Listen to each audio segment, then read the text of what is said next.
Nilipat ko na sila dito sa malaking kulungan. Ito na sila lahat, oh. Yung 15 piraso nating biik. So, update lang tayo mga ka-farmer, ha. So, nilipat ko na sila kasi dati doon to sa kabilang kulungan. Masikip na kasi sila. Yung kulungan nila na kawayan na yun. Tapos dito yung mamapig natin. Tapos dito yung lusutan nila. Itong may malaking bato.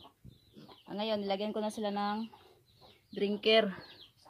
Kasi 12 days na nila ngayon.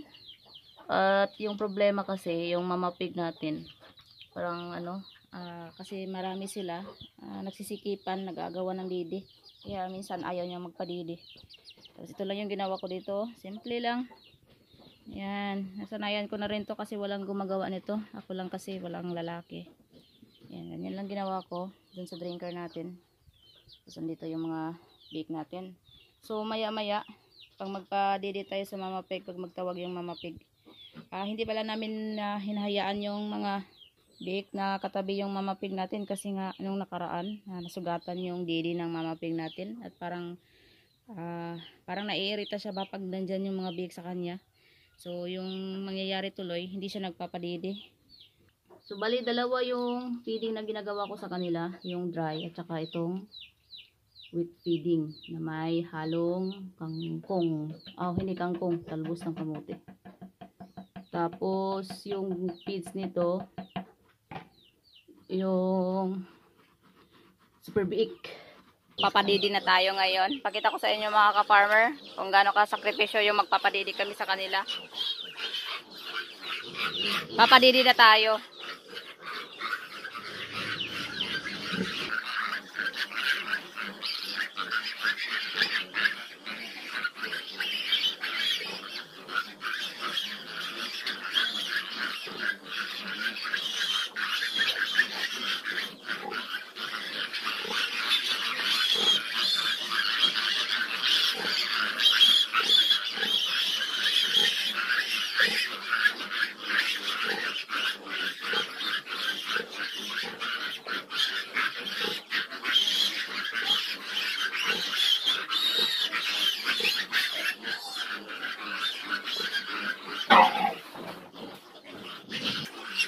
Nagasaktan kasi siya. Ayan, ayan.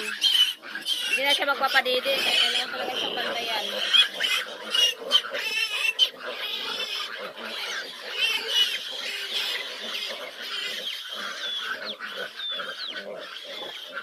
Sige, Juana. Sige na.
Humana.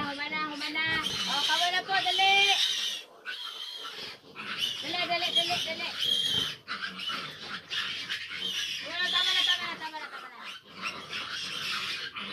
Lagi.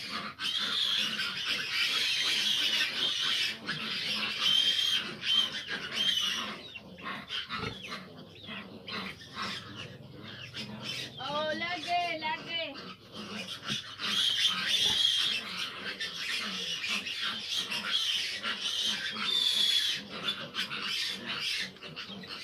Lagi. Oh. Oh, kamu na po.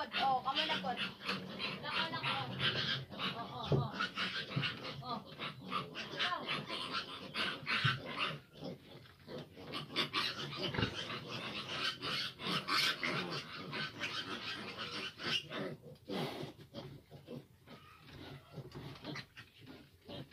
Haha.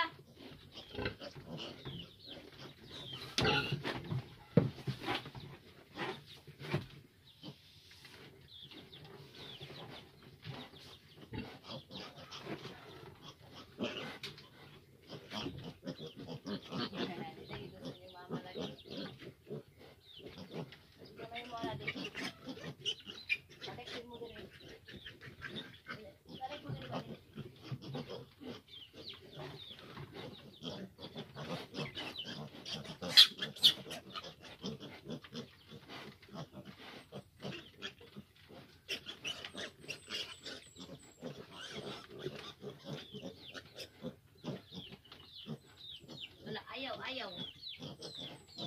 Dili pong sun. Pag ayaw, huwag pilitin.